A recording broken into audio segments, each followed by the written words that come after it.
Hello and welcome to Barb Talks. Today we're talking about what to do when you've got a band-aid on your finger, but you still want to do all the usual things like wash your hands, eat food, and not get your band-aid all gross. What I have discovered is that Vulcan, or whatever type of gloves you want to use, you just get a pack of these. I wear a size medium.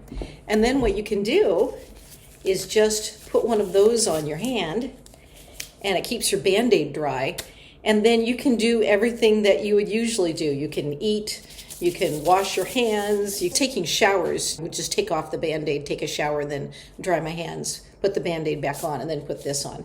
But everything other than showers, you can do with this on. You can put your gardening glove over it and garden. That's something that when I'm gardening and I have a band-aid on, even if I just put a regular gardening glove on, it still gets all gross and gets wet and it gets dirt on it, and then it takes longer for your wound to heal. And then at night you can just take off the glove and just have your regular dry band-aid on.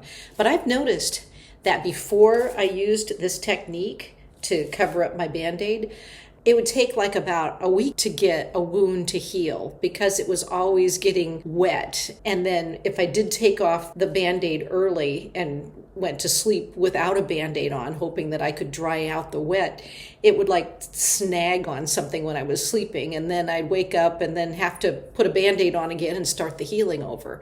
So I have found that it has worked really nice to be able to have a band-aid on, keep the band-aid dry, but still be able to brush teeth, do dishes, garden, wash my hands, put on lotion. I mean, you've got this on and you can put lotion on your face and it just works like a regular hand. So that is my advice for if you've got a band-aid and you want your wound to heal quicker. I've had this on for 3 days and I took it off last night so that I could take a look at it, and it's almost healed. I used some of my face serum that I made a while back that has an herb called Heal All in it, as well as some cannabis oil. So I just put a little bit of that on the open wound and then put a band-aid on it and then put a waterproof topper over it. And it has been so nice to be able to have wounds heal quicker that way. So hope that helps. And hope it makes it easier for you to be able to go about your day if you've got a wound on your hand. Thanks for being with me today, and thanks for watching Barb Talks.